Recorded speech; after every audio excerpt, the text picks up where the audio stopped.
All right, everyone. It's me once again. And today I have a very, very special guest, as always, Mr. Jeff Schneider, who has produced such great movies such as Killer Clown Girls, Crystal Dying for Living, Life Cycle 63, as well as directing other films like Lake Noir, Skill Set, Burn Off, and Evil Under the Skin. Jeff, it's wonderful to have you today.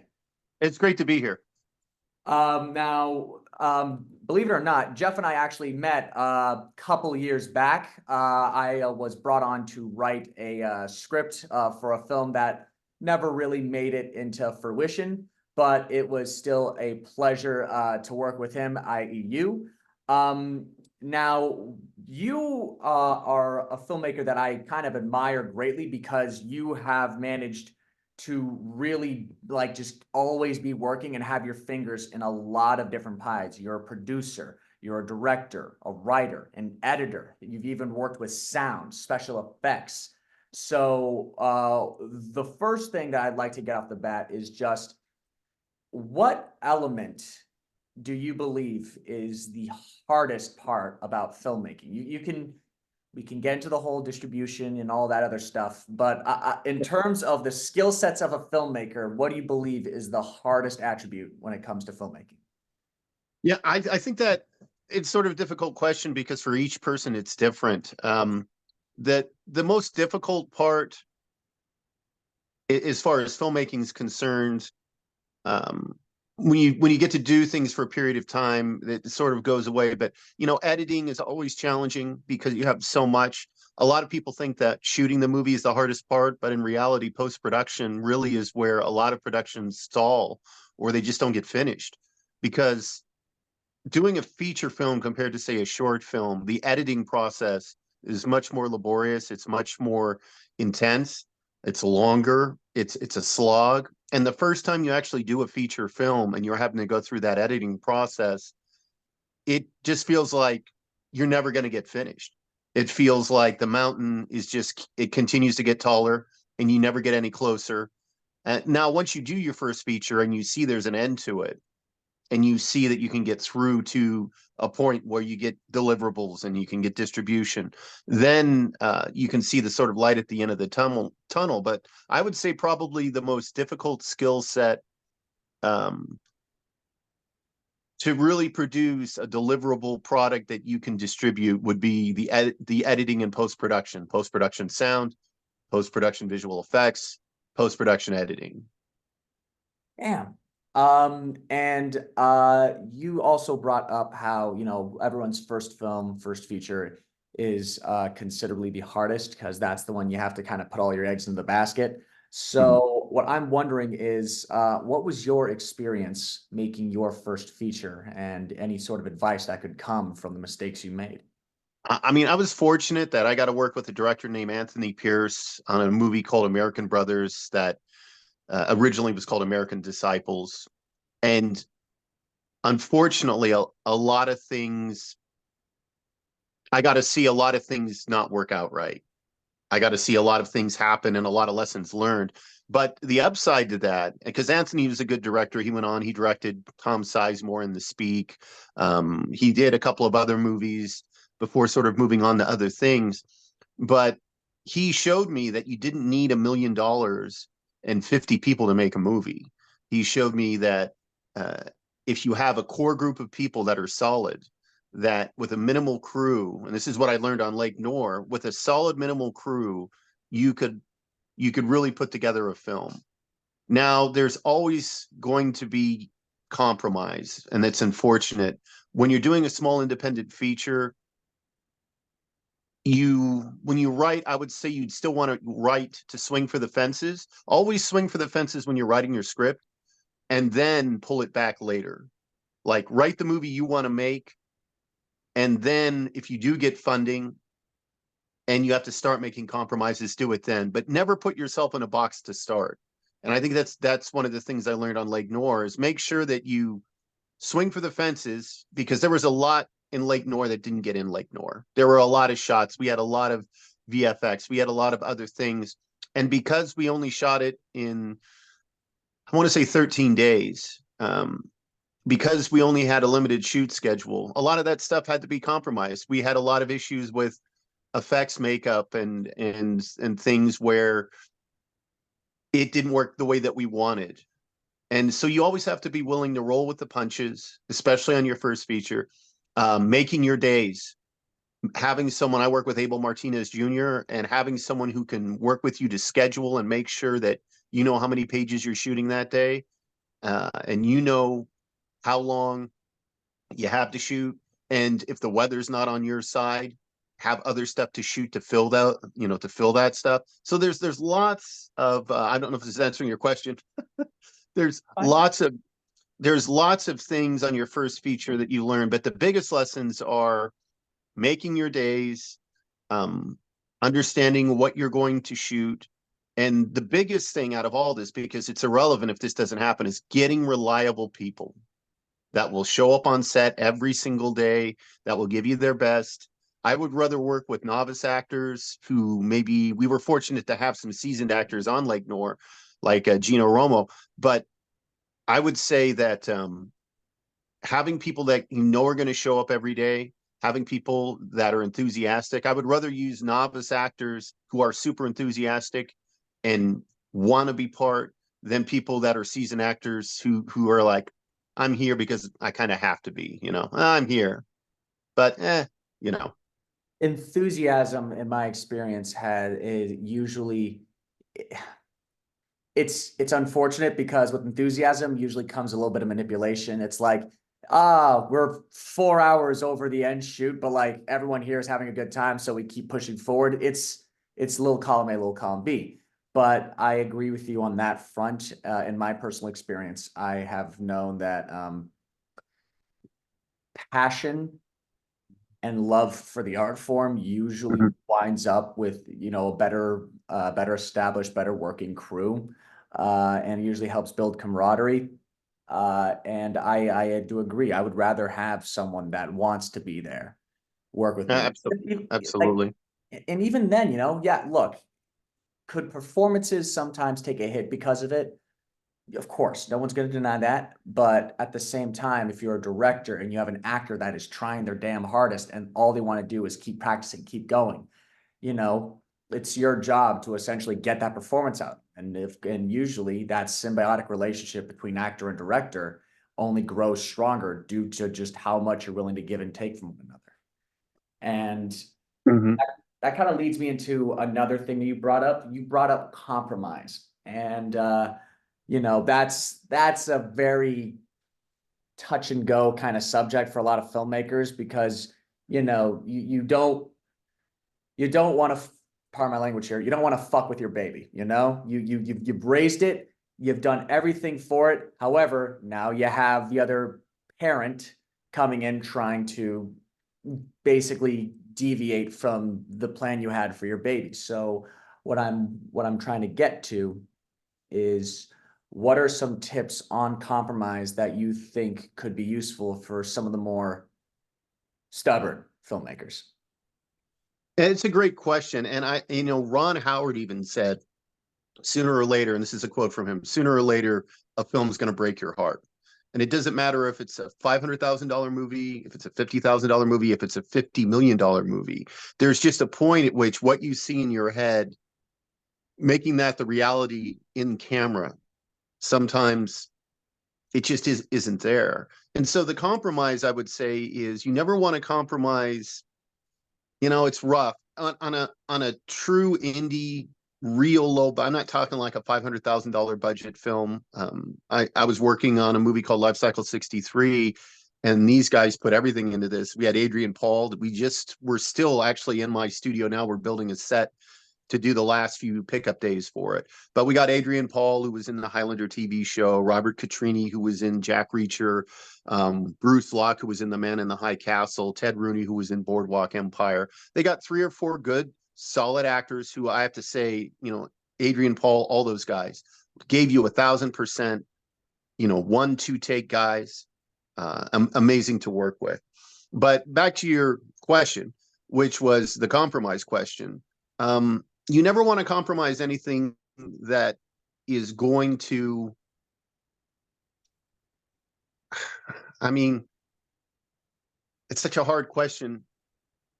You never want to compromise anything that is gonna sacrifice the story. I guess that would be the only thing I could say, because I know on Lake Noir we had to compromise a ton, like way more than we wanted to. It was first feature. We felt that pressure. A lot of things didn't go right. We had really good people that were part of it. But I would say a few things you always want to do. I mean, this might be the better way of phrasing it. Always make sure you're taking care of your crew and your cast. Make sure you feed them good food. Make sure you do everything to make them comfortable. Do not compromise those things. Those are huge compromises, because if you feed your crew, and I learned this when I was on the circus, if you feed your crew and you take care of them and you appreciate them, you should not compromise any of those things ever, because those are all things that you can always control. You can always control those aspects, being kind to people as best you can, feeding them the best quality food, and they will appreciate that sort of effort. When it comes to actually compromise as far as the shoot's concerned, you want to make sure that you're not doing anything that's going to compromise your ability to tell the story. Even if you have to pivot, we're going to do this scene. We can't afford it. The lighting didn't work. What scene can we shoot that is going to get that point across? That maybe isn't as expensive a shot or isn't as complex a shot. So I would say the number one thing, which I just said about crew, is making sure you take care of your people. Never compromise that. That is your reputation above all when they talk, because those people are going to talk with other people. You always want to be the production that, man, they served us great food and they took care of us. And yeah, the days were long and they were hard, but we were always made as comfortable as we could be made. We were always fed the best quality food. We were always treated as best as we could be treated. I don't know if that answers your question so much, or if there's more specifics to that. No, not really. Look, compromise happens regardless, whether it be through Right. filmmaking relationships, there's always going to be compromise. Take it from me, because Ron Howard is Well, correct. There was a film yeah. I worked on when I was in college that I wrote 1 year, and then years later I got a chance to finally make it in college with one of my roommates and a couple of his classmates. I was basically brought on because I had a script. And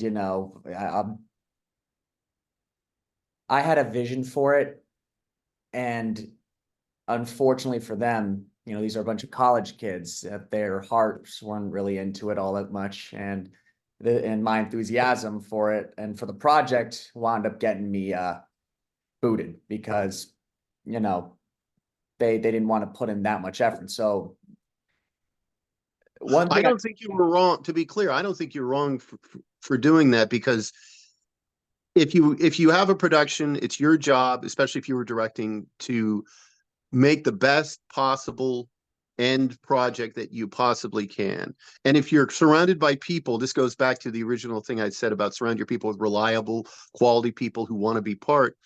Especially if this is a script that you feel like, this is not just a script I wrote. Like, I wrote 2 scripts for a guy over in Amsterdam. He's like, I need a couple of shorts to write. It's a guy running a small studio over in Amsterdam.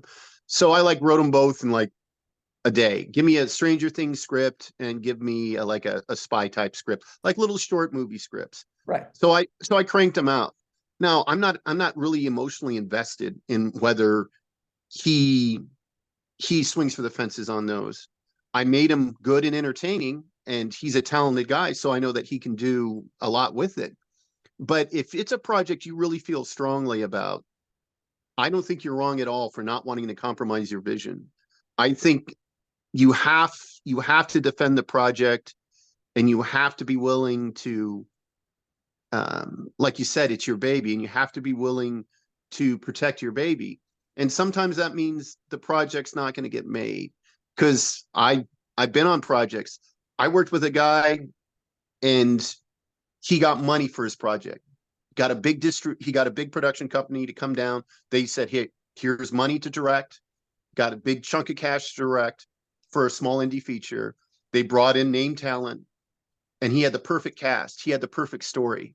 And this goes to exactly what you're saying. He had everything. The story was back maybe 10 years ago when one take sort of stories like Birdman weren't very common. So he has this great story that's edgy and raw, and it's a found footage type thing. And then the money comes in, and then a little bit of time passes, and one of the producers is like, well, the guy's putting in the money. They've got these up and comers that they want in the cast, and so you're casting. We're gonna have to recast.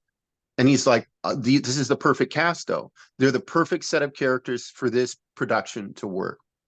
Well, the guys putting in the money don't feel that way. So eventually he was able to retain 2 of his cast members. Everyone else gets recast.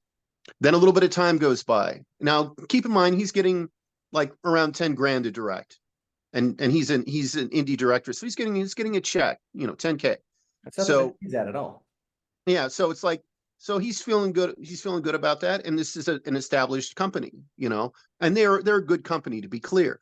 So then a little bit more time passes, and they're like, well, we went through the story, and the people putting in the money feel there need to be some changes.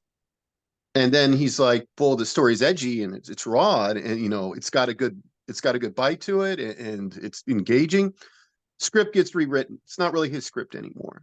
So about 2/3 of the way through the production, they're starting to like change the ending. Eventually what happens is, and this is the trade-off, when somebody puts in money in your project, you lose control. And whether it's a $500,000 movie or $1 million movie or a $20 million movie. And a good example of this is I talked with a unit production manager for X-Men, a guy that I worked on a movie called A Haunting at Silver Falls. And I said, wow, you worked on X-Men. That must have been great working on a movie, $100 million budget movie. This is the first X-Men, the old one, with Hugh Jackman and Sabretooth and all that stuff. Yeah. And he said, and he kind of laughed and he goes, well, this is the deal with that. If you got a $500,000 budget, producers are going to want you to stretch that to $600,000. If you got a $100 million budget, they're going to want to stretch that out to 102, 105 million. He said, your problems don't go away with a bigger budget. They just get bigger. And I never thought about it that way. And I was I said, well, that's disappointing. Take a look at Marvel now. That's never been more of a truer statement. I mean, you have, I mean, for God's sakes, what was it? Godzilla -1 had a 15 million, well, adjusted for American dollars, $15 million budget. And, you even had The Creator, which had $80 million, both of which are very, very good films. And meanwhile, it's like Marvel as of right now. And by the way, this is coming from a lifelong Marvel simp, Marvel fan. Yeah. It's like I decided to watch the Marvels. I skipped it in theaters, so I watched it on Disney Plus, and it's just I'm sitting here. I'm like, how is this good? Like, this is so painfully okay. How is this movie where they tried a budget of like $278 million? Like, where the fuck's the money going? And it's so to hear that comment, essentially just going, yeah, the problems don't go away, they just get bigger. It's like it's like dude had hindsight before hindsight. Yeah. Well, like Gareth Edwards on The Creator, he used the Sony FX3 to shoot. Now, I heard he used like a $75,000 lens kit with the FX3. And we both know that, and that's something in compromise. This goes back to compromise question. I hate to jump around, but no, of course, glass is as important, if not more important. I would say at least as important as your camera.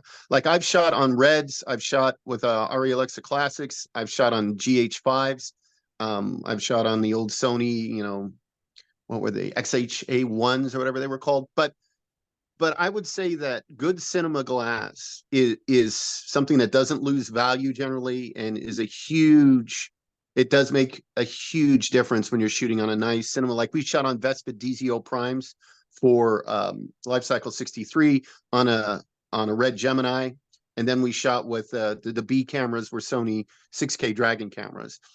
And part of that is, well, that's great, and then the other part of it is now we need a landfill's worth of storage for these, because we're shooting red log files. Oh So my they're just God. massive raw files, and you can, that's a nice thing about like in Ari Alexa, there's a guy I know that's big into Black Magics and to Ari Alexas. And I've got a couple classics that I have. And it's like, you can shoot Apple ProRes 4444. And his big thing was like, you can shoot raw, but if you shoot Apple ProRes 4444 and you're doing everything you should be pretty good. But going back to the FX3, I mean, that's a prime example of somebody thinking outside of the box and being willing to go, we're going to shoot on a prosumer camera, the Sony FX3. And yeah, we're going to use these high-end lenses. And yeah, we're going to have 3 or 4 or 5 sets of these cameras, but we can go anywhere in the world and shoot relatively easy. Low noise and bad lighting, the Sonys are known for that. On Dying for Living, they used, I think, was it FX6s? They used a couple of those, but they used, I think it's called an Alpha, which was the small, it almost looks like a still shooter camera. And it had the same sensor as the higher end Sonys. And that was the majority of what he shot with. So skill and maximizing what you can do with whatever camera or lens set you're using, I think can still be a benefit. Like, you can shoot with a lower end camera, but if you have the vision and the lenses and really the lighting, you can make it look like $1 million. I just saw a tutorial of a guy who took a Cooke prime lens. He had to rent it for like $1,300. He had to rent the whole set. And then he took I think it's pronounced Surrey. It's an anamorphic. They were both anamorphic lenses. So one was a $500 anamorphic lens, the Surrey or Surya, whatever it's called. The Right. other one was a Cooke lens, which is a cinema lens that's, thousands of dollars. And he recreated a scene from Blade Runner. And he did both shots, matched the lighting, used both lenses, same setup and everything. And then he put it up on YouTube and said, which one do you like better? And like 79% of the people like the cheap lens better. So that when it's always interesting just to see in this day and age how cheap you can shoot a really high quality movie. One of the thing, so it's funny you mentioned that. Um, I once had the pleasure of speaking with the legendary Groove Daddy Bruce Campbell, and Yeah. by the way, fucking phenomenal guy. Seriously, he has the snark, but he is nothing but a gentleman and nothing but kind. Mm-hmm. And so I once told him, like, I want to make a movie, and he just goes, "Well, you want to make a movie? Why not just make it?" And I'm just like, well, I don't have the money. He's like, you know how much money we had when we made Evil Dead? We had like 2 grand in a box of dreams. Fact is that we all chipped in our parts. We all did what we had to do to make sure the movie got made. And going back to what you said, what you need is just a camera and a good set of friends who are willing to do whatever it takes. And That's honest, very true. he's not wrong, and you look up the behind the scenes of that movie. It's like even the crew, even the cast, like, participated as being crew because they just didn't have the money. So it's funny to hear like all of these stories, all your experiences, and then hearing experiences from other people I've talked to, and it's just all it's it goes back to the whole time is a flat circle. It's all the same shit. Everyone experiences the same thing. All these Yeah. problems will continue to happen. It kind of makes you wonder whether or not the industry can ever really evolve, because it's like with our technology gets better. I mean, for God's sake, look at Avatar: The Way of Water in comparison to the last Avatar movie. The technology is getting better, and even with stuff like The Creator, where we've seen like interesting techniques where a lot of the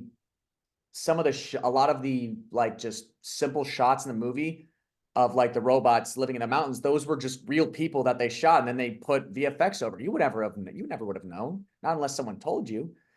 Yeah. But going back to just compromise about issues, about things that we find hard, whether it be post-production, whether it be current Mm-hmm. production. I actually, sorry. So there's always talks about what's the future for filmmaking. What, like, even Mm-hmm. Christopher Nolan's Oscar speech, he said, the theater's been around for thousands of years, and film has only been around for just a little over 100. Can you imagine what's going to happen 100 years now? And I do wonder, from your perspective, do you think, and this might be a very heavy-handed and loaded question, so feel free not to answer it, but do you believe that it is possible for film, with the exception of the technological aspects, do you believe it is possible for this medium to evolve in a way that's more meaningful, or do you believe that the way things are now, I mean, with with all the warts and all that stuff, like, do you believe that's always going to be the case for film?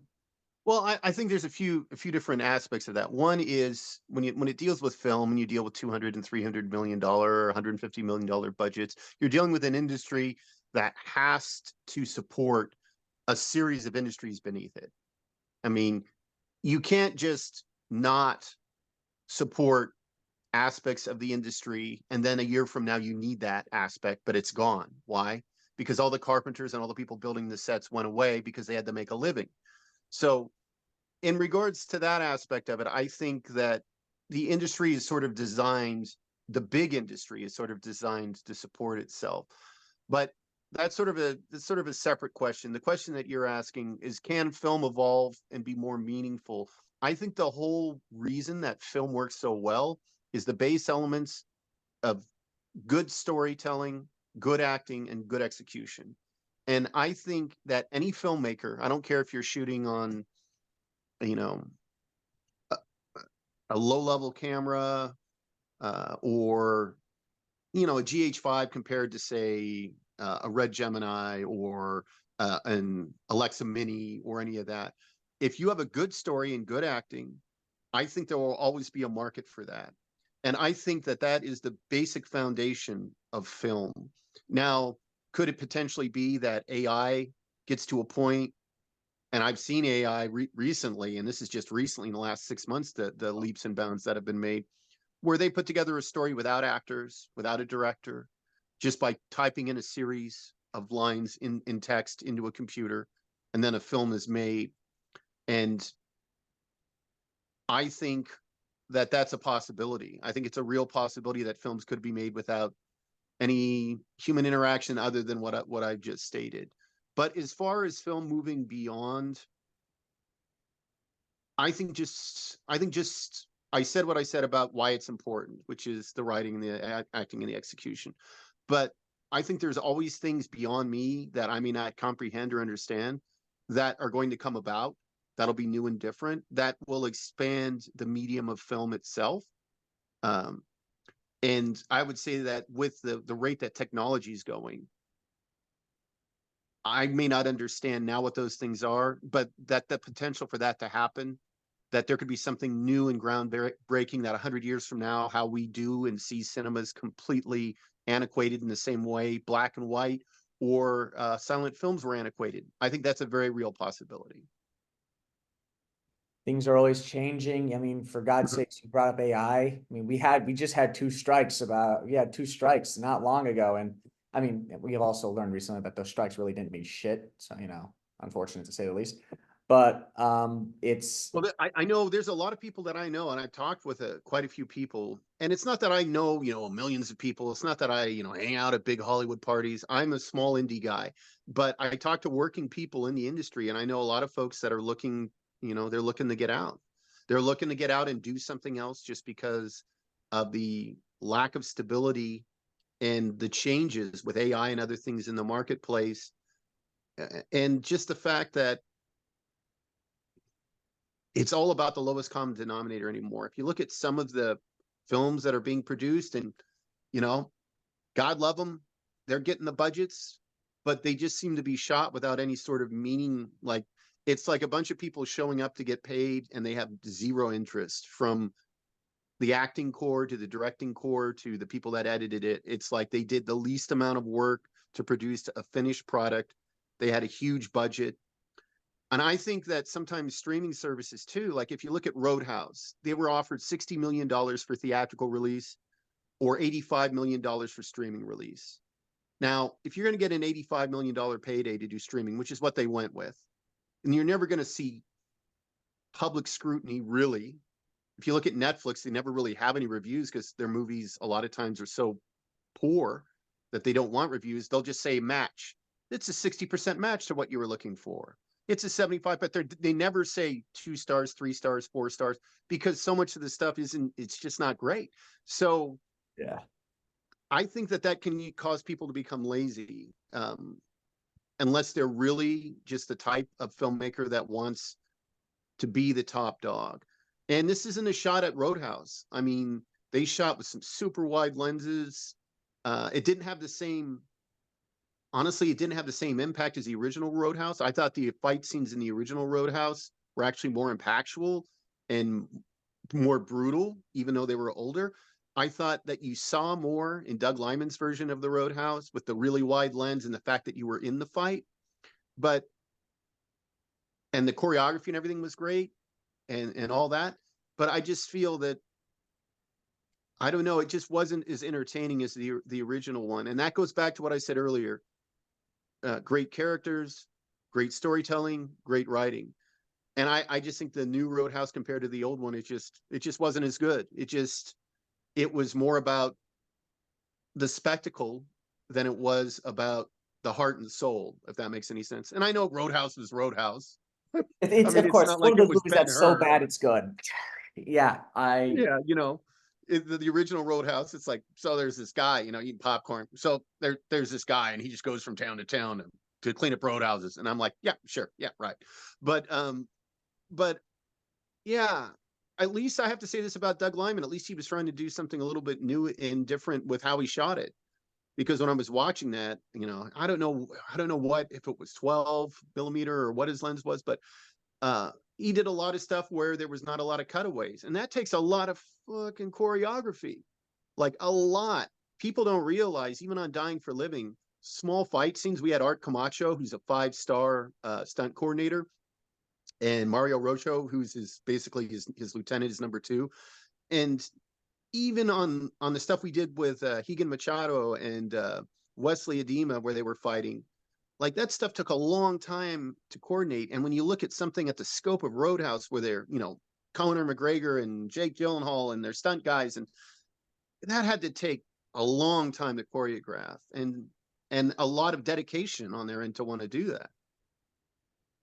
I think I can't remember which filmmaker said it, but someone said that when your art form is reduced down to a single word, content, it kind of makes you lose the passion for that industry, because essentially you're no longer making art, you're making content. I mean, and you listen to some of the words that Alex Garland even said recently about him wanting to step away from directing permanently. It it does kind of feel like for every Oppenheimer, Dune Part 2, even Barbie, for every one of those movies where essentially it's just a studio writing a blank check and throwing it at a director saying, go ham, we don't care. It does, Mm-hmm. like, for every one of those, you get a Roadhouse, you get the Marvels, you get just something that could simply be seen as content. And I Even don't, like a TV show, I agree with what you're saying, because a lot of those big budget films, they feel more like they were shot and like they are a TV show. And this is the part of Netflix that just baffles me. Their cinema, their actual movies, and not that they're all terrible, because they have some foreign stuff on there, which they didn't produce. That's pretty good. Narvik, and there's some Norwegian films on there that really remind me of like great war epic films, great writing, great execution, but they didn't produce those. But then they do a series like Lost in Space, where every episode looks like a cinema film. Like it's shot in a way that's beautiful. And I'm like, here's this show that's beautiful. And then you do a movie and it's like you could care less. I just don't get it. it's funny. It's funny. I remember years ago, there was a bunch of troll accounts on Twitter, sorry, X, Twitter back then, Yeah. where it's just like, hey, is it kind of weird that movies nowadays look like they're shot as if they're television shows? And then someone below them said, is it kind of weird that Stranger Things is shot with more grace and beauty like a movie than say, and then it was like insert Marvel movie here because they're the top dogs, so Right. let's pick on them. And I do think that is the case because I have many a night watched a lot of Netflix movies and but regardless of that, it's weird because you'll see some of these films and look, their negative pickups are sometimes really good. I mean, look at Roma for crying out loud. I mean, good golly, what a phenomenal picture. But it's what makes me a little aggravated with Netflix is that they do show immense favoritism at times. Like you have like who's the guy that did Mike Flanagan? Mike Mhm. Flanagan, I think, is one of the greatest horror filmmakers, not just of our generation, but of all time. I mean, Haunting on Hill House is still, in my opinion, the scariest piece of media ever produced. Um, and meanwhile, all he has to do is just take 3 steps into Netflix's door, say, I got a scary idea, and they just throw, you know, Lord knows how much money at him. Is it justified? Of course it is. That man's track record is as spotless as a new car. Mhm. Um, but what starts getting into, I guess, the more nitty gritty of this discussion is Mike Flanagan had to really prove himself with stuff like Gerald's Game and Oculus before he even got Hill House, before he got some of these other movies. So what and miniseries, which by the way, I think he works a lot better in miniseries form, but that's just me. Mhm. But what I'm wondering, you're in the indie crowd, and considering you're a lot like me, you watch all these movies and you dissect all this stuff and you Yeah. kind of learn the craft because you got to learn from the people that have more money so you can figure out how to incorporate it with lesser money. But what I'm wondering is how do you think it would be possible to start breaking more into, streaming offices where like you have people like Amazon, Hulu, and Netflix that are literally willing to throw money at any sort of idea they have. I had a conversation with a guy who just got a game show greenlit, and it's on. It's at least as far as I know, it's still on Fox, called Snake Oil. And he's a stand-up comedian. He works a lot with David Spade. Super, one of the nicest guys I've ever known. I actually went to school with him. And just he's the type of guy that you root for. You're like a nice guy, made it in the industry, hardworking, and he's worked for years and years. But I asked him a question. I said, this streaming space right now really feels strong. I mean, you know, should I be looking at doing episodical type stuff? Should I be looking at doing a show? And he says, here's the deal. Here's the deal with that. He goes, um, people in Hollywood are scared to death about losing their jobs.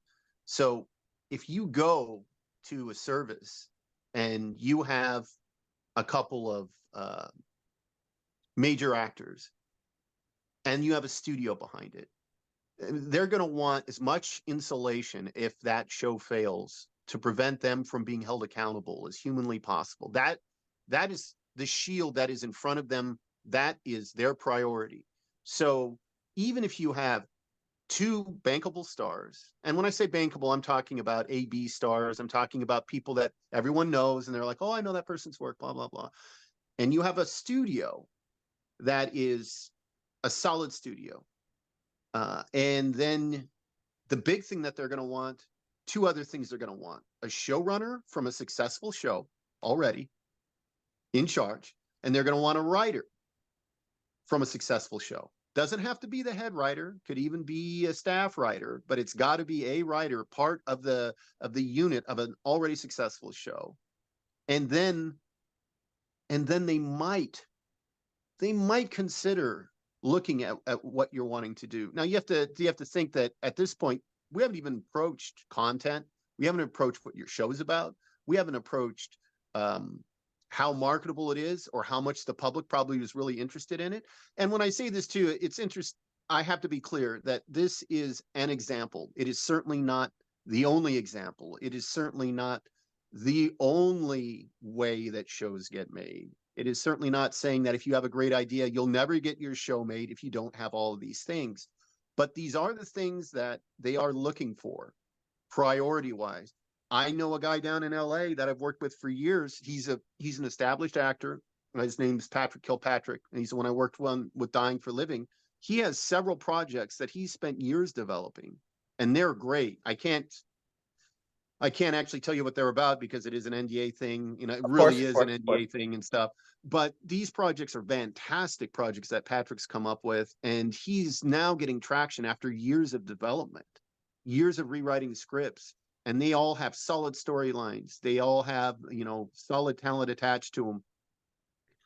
And there's just such a chasm, a Grand Canyon sized chasm behind or between people that are inside the fishbowl and outside.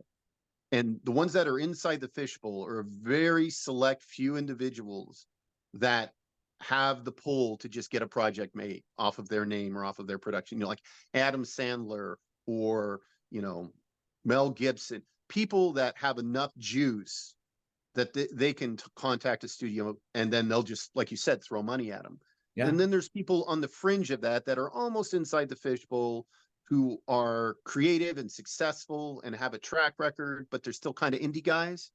And they're just on the verge of getting inside the fishbowl where they could be that type of guy. And then there's people that are on that cusp that don't want to have anything to do with big studios. They just don't, you know, because they know they're going to have to give up control. They know they're going to have to do all these sacrifices. And then there's people, which is probably me, way outside the fishbowl, indie guys. I love what I'm doing. You know, I worked in banking for a number of years and I've committed to not do anything else but this now. And I've been doing that for, you know, last several months. And I've been making films for years. And I'll tell you this, as you get older, there's just a point, and everyone, I hope this is, if they take one thing away from our entire conversation today, as long-winded as I am, I hope they take this one thing away, that time is the only currency and you never know how much you have. So if you want to make films, get out there and make films. I don't care if short films, feature films, get out there, get on sets, learn as much as you can. That's what I did. Learn, get a core group of people around you and go out there and make stuff, because you never know how much time you have. And the lie that we're told is that if you have this security of money, then you don't have to worry. Bottom line is you only have so much time. So, and how you choose to spend it. And at the end of your life, all that money's just paper that you can burn in a field. It means nothing. But time and spending it with loved ones, doing what you love. If you take one thing away from this entire conversation, do what you love as much as you can, because time is not guaranteed to anyone. It's really not, you know, take it from me as well. You know, I spent the last 4 years working on as many film sets as I can, and it's a grind. It's always going to be a grind. Yeah.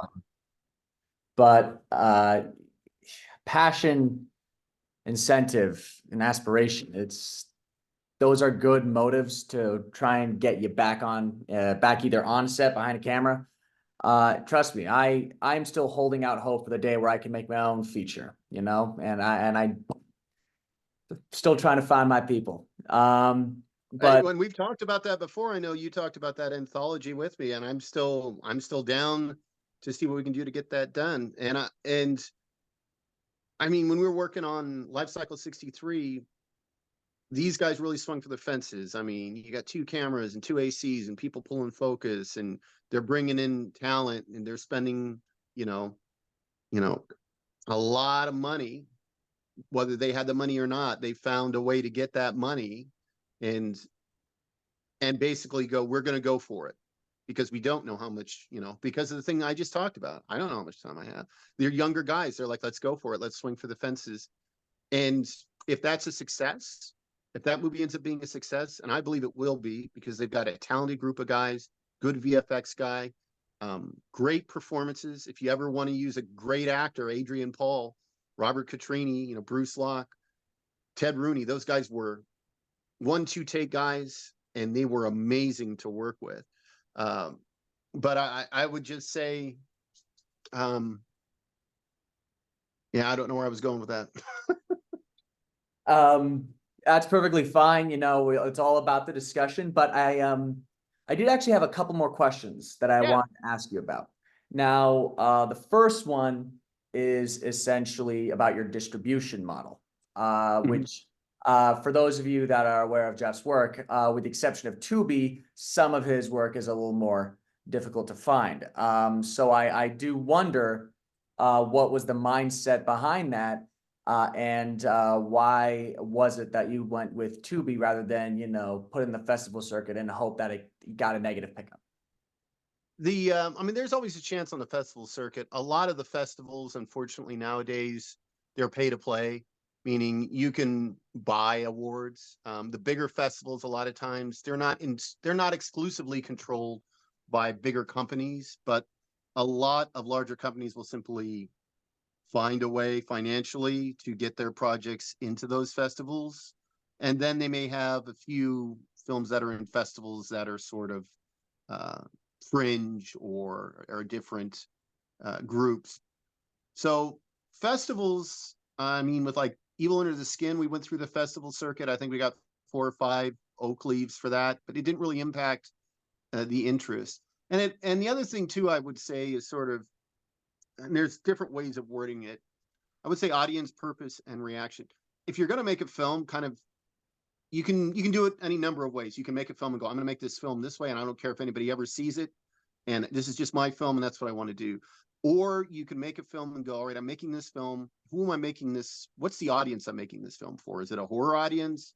Is it a sci-fi audience? That's why a movie like Abraham Lincoln Vampire Hunter was a beautiful film, well executed, but didn't do well.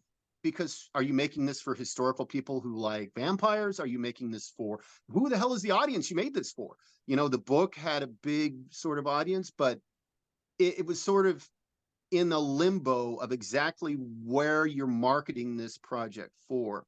So going back to your original question on distribution, um, Abel and I set out when we did Lake Noir. It's like we just want to make this movie, and we start to finish, and we want to go through the process of finding distribution, and we want to get it distributed. And so that was the whole process of just finding someone that would take it and distribute it. And I will tell you this, distribution, it's a roll of the dice. Like Jim Huggins, I did the 211 Home with, which was a Christmas film. Jim Huggins uses C3 Entertainment, and they're very good to Jim. And there's another distributor as well, I can't remember, that's also very good. But he had to go through 5, 6 distributors that just basically shook him down before he found one good one. It is hard to, one, find a good solid distributor that isn't just going to cut money down to the point where you're not seeing any. And this is the sort of disheartening part of this. And two, the other thing is on distributors is to get a minimum guarantee, which is the goal. Minimum guarantee is money up front. They're like, we'll give you a minimum guarantee of this much money based on your film. And a lot of times they're just going to want to know who's in it. And to get that kind of minimum guarantee, you're having to pay out money for stars. And I got to tell you, even a median star, you're looking at for 2 or 3 days, 4 days, 20 grand, 50 grand. I mean, I talked with Sam J. Jones, who was in Flash Gordon, to be in a film. Nicest guy in the world, by the way. Nicest guy in the world, at least to me. Talked with him on the phone a couple times, had a couple projects, and the amount of money that he was wanting was like almost the entire budget that we had. And he was very, very upfront about it. And like he talked to me 2 or 3 times before that even came up. Like he spent time with me. He didn't have to. I guarantee that not everyone is that kind. But when it comes to distribution, there's a core group of things they're going to look at. And the biggest thing is who is in it. Terrible Angels, we had Michael Madsen. We were fortunate to get him. I didn't get to work with him directly because he was on the New Mexico unit and I was in the Oregon unit, helping to produce that. But if the distribution was like, if you didn't have Michael Madsen, we wouldn't even look your way. We wouldn't even this. And the film was a great movie. The performances were great.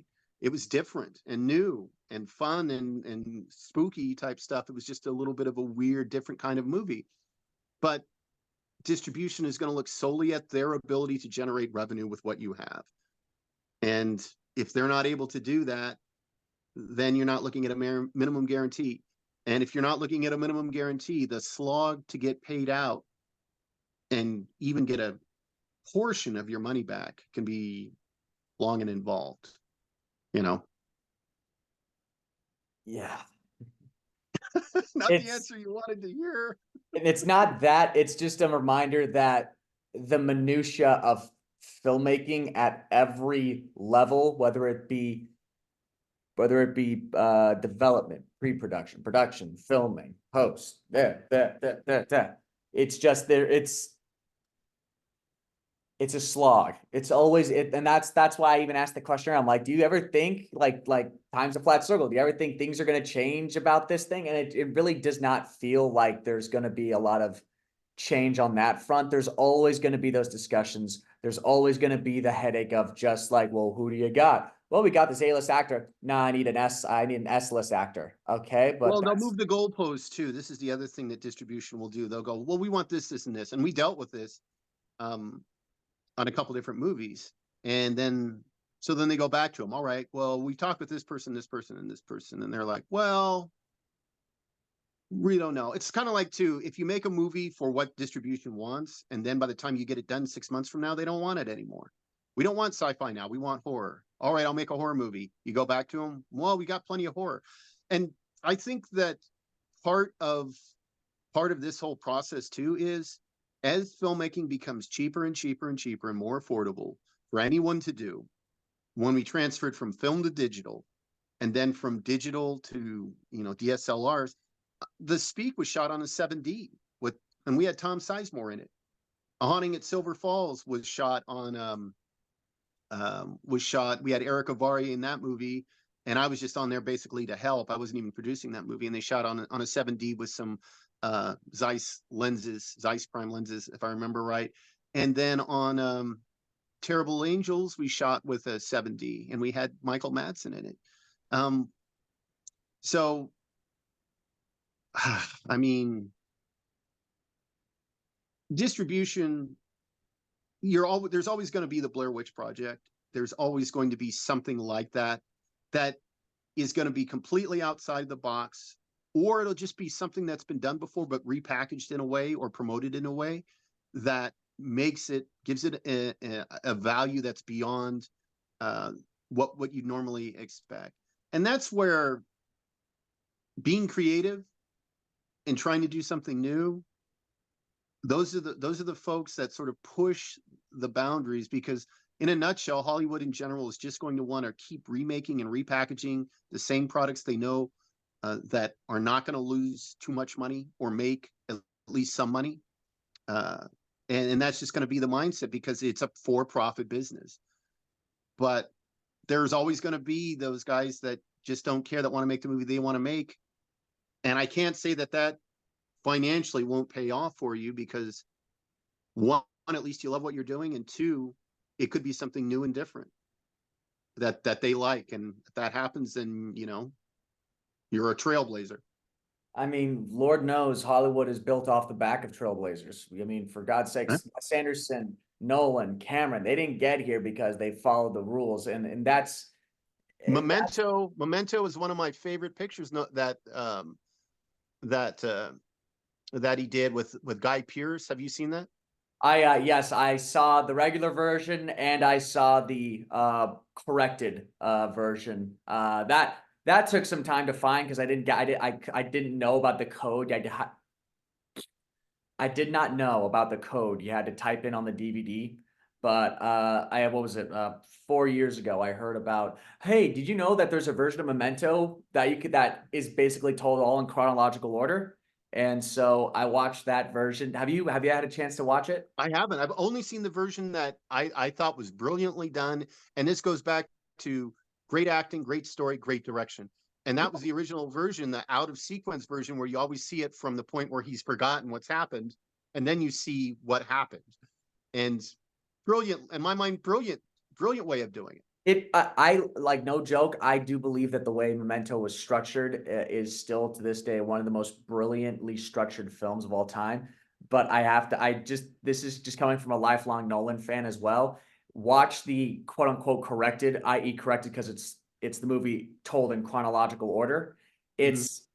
It's it's honestly hilarious to watch because it's essentially just scene after scene of Guy Pearce being confused as to why things are happening. And it's like, well, we know why things are happening. We just fucking saw it like 3 minutes ago. And it really, it only, I think it's still worth a watch because it only emphasizes how amazingly compelling the original structure to the movie was.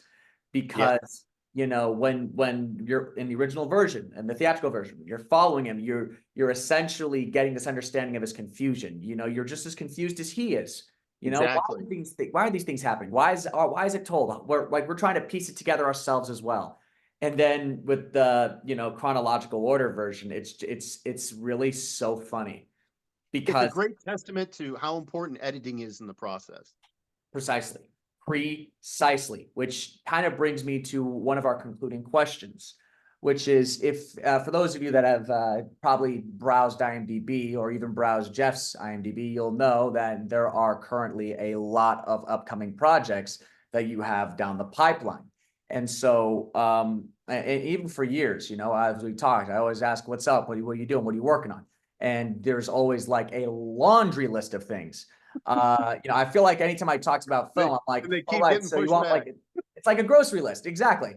Yeah. And so, but the thing about that catches me is that you hear about filmmakers like the most stereotypical example. In 1993, we saw the release of Jurassic Park and Schindler's List, a back to back of Spielberg. However, Spielberg had to step away from post-production of Jurassic Park so he can go straight into working on Schindler's List. Kathleen Kennedy, George Lucas took over post-production and was able to see the film released. But the where I'm getting at with this is, how are you? Whoa, I cannot speak today. How are you able to juggle films that are in development, production, pre-production, post-production, filming, and then you have like all these other factors? Like how, and sometimes they're not all your films. Sometimes you're just directing someone's film, you're writing another film, you're producing someone's film, you're just acting as an editor. Like, how do you juggle all of that? And don't just say, "Oh, time management." There's no way time management can just come into play for No, something. no, and it really isn't that. I mean, and as an example, this is why Loose Luck and Red versus Wolf, we actually, and I'll say this, and part of it is embarrassing, but we shot Loose Luck, Alien Wars, and Red versus Wolf. We had all the actors fly in. It was just before COVID happened, and we shot all three of those in 10 days. So we shot them back to back to back. And when you watch them, if they ever get distributed, you will see it kind of looks like a film you shot in like 3 days. But the reason I mentioned that is it took incredibly long for Loose Luck and Red versus Wolf to actually even get finished, and I'm still working on because of the VFX Alien Wars. But what happens is I'll start working on a project, and then I get hired to do a project, and then I do the project, and then I'm done with that, and I'm like, all right, well, now I'm going to finish the things I was working on. Then I get hired to do another project. Because basically I got hired to do Dying for a Living down in LA. So I went down to LA and I did that. And I came back and almost immediately got hired to do Crystal. So then we shot that out. So then I'm like, all right, we got that shot out. And then once that was done, I got hired to do Killer Clown Girls. So it's good to be busy. So good and so blessed. God's blessings to be busy. But it also, I then have to put those other projects on hold while I'm doing these other projects. And the only thing I can tell you is as far as how you manage how that process works is simply I just have to see what's coming down the pipe. I have to manage as best I can, knowing that I could at any moment get hired and it's going to take me away and it's going to delay things further. And until I get to a point where financially I can just, you know, have everything in place, start to finish, to get a project done, I have to do it that way. I don't have, I don't want to say I can't say no, but whenever I have an opportunity to work on a film, I can't say no for the most part. I mean, because you don't know when that is going to happen again. And what's funny is, like, we're doing a commercial right now. We're shooting some commercials right now for a company, and I'll probably do more financially in a few months doing a commercial, editing and shooting and editing the commercial than I will substantially with film with so much more effort. And it's why a lot of guys here, that when we look at getting like pro guys, gaffers, and lighting guys, they don't want to do indie films because they know the pay is going to be crap, and they can go do a Nike shoot and make a ton more money in a lot less time and not wait. And in a lot of ways, that's why commercials or industrial videos, things to generate revenue, are, a lot of guys will do those because it's reliable, good money with a lot less effort, and that helps to fund your movies and the other stuff that you enjoy more. It's basically the what was it, the Waititi line of thinking. You know, he did Thor Ragnarok, so he can do Jojo Rabbit. One for them, one for you. Well, even Spielberg, he had to do Jurassic Park before they let him go to do Schindler's List. That's my understanding. Is Yeah. like they said, yeah, you can do Schindler's List, but we want you to do Jurassic Park first. And that makes sense what you said. Like, he just shot it out, and then he's like, all right, now I'm on to what I want to do. You know, I want to do this movie. Someone else can handle post because I'm out of here. That makes perfect sense, what you're saying there.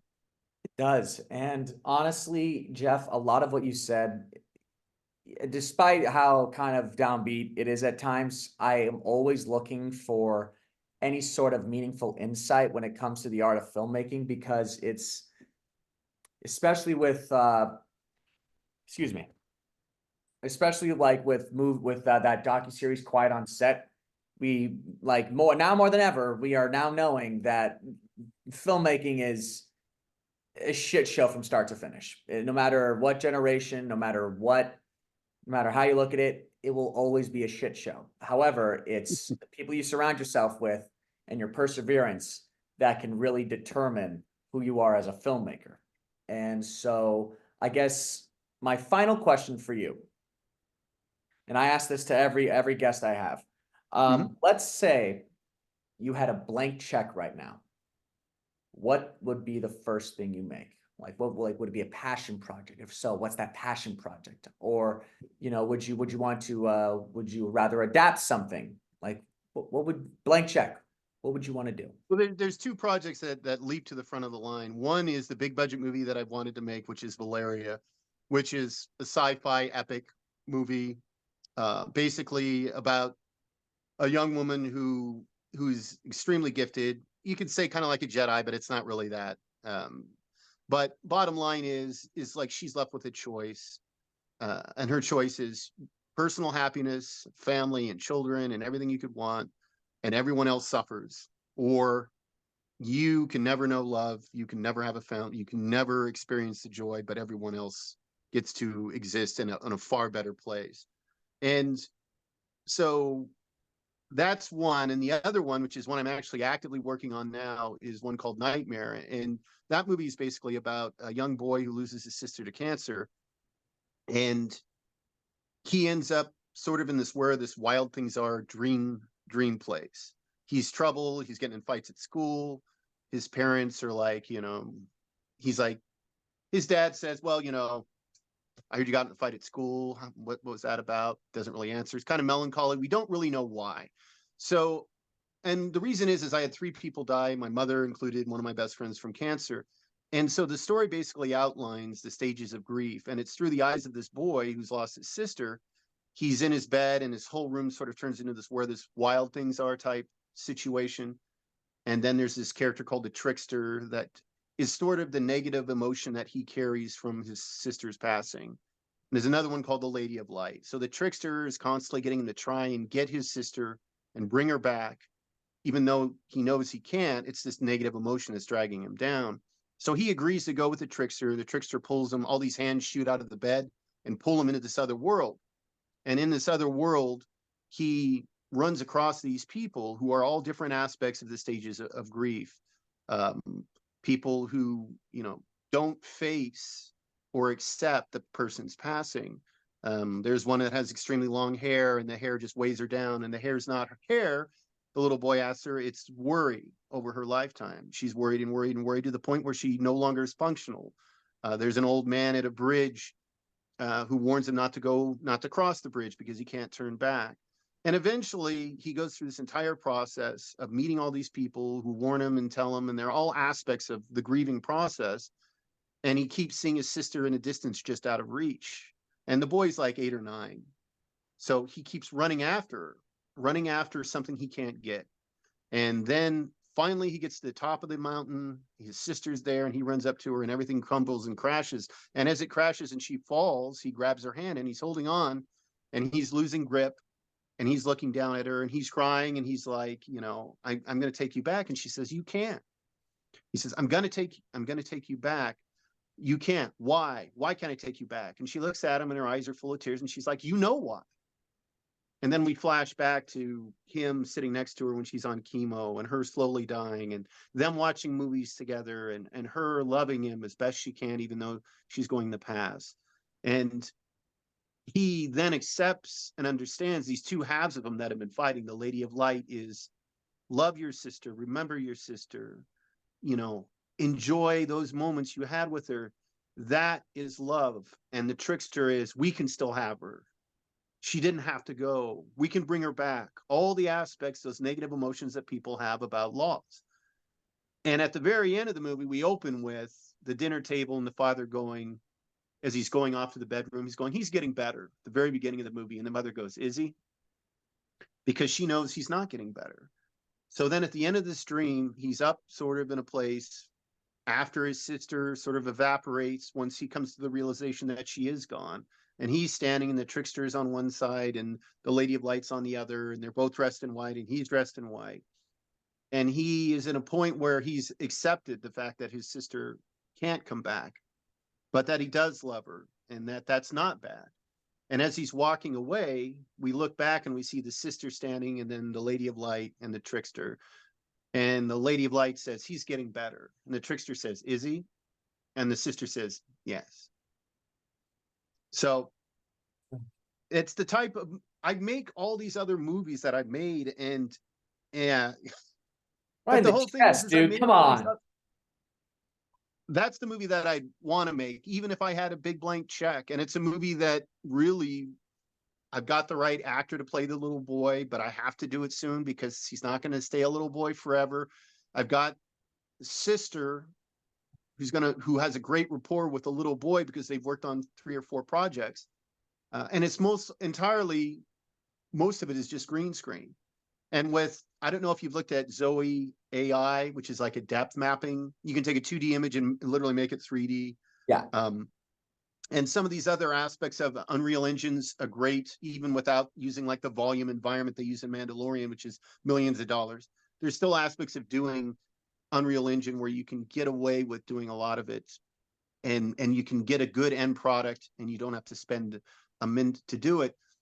But what I was saying was, I did all these other projects, some for other people. Evil Under the Skin was Luc Bernier's project, and so was Loose Luck. And this is a project that I feel is actually important in a way that I think it's important that it would actually help folks. In my mind, it would help kids to watch this and understand these stages of grief as they're watching it, because it's not them, they're seeing it in someone else, and it would help them to process that kind of grief. I don't know if the public would care or not. I don't know. But this is something that, of all the projects I've done, when you talk about a passion project or the project you had to walk away from because they just didn't care enough, that would be this project. It's called Nightmare. That would be the project for me that I would feel that strongly about. I would love to see it, man. That just seems like that seems like an otherworldly, like, kind of film with a very grounded message. A lot like Monster Calls. I feel like those elements can be forgiven and accepted if the base and ground level of the story is as captivating as the imagery is. And it does seem that way wholeheartedly because, you know, grief is something we all deal with, universal theme. So of course, I feel like major audiences would be able to immediately grip onto something like that. Sorry. That pitch kind of just, I'm like, fuck. But no, Jeff, I want to say thank you so much for your time with me today. For any of you, links in the description to some of his films on Tubi will be linked. But please feel free to check his shit out. He's a phenomenal filmmaker, worthy of your support. Jeff, like I just said, thank you for being with us today, and Absolutely. please take care. Yeah, brother. Anytime. This is so much fun for me. So I really enjoyed it. Thank you for having me. No problem.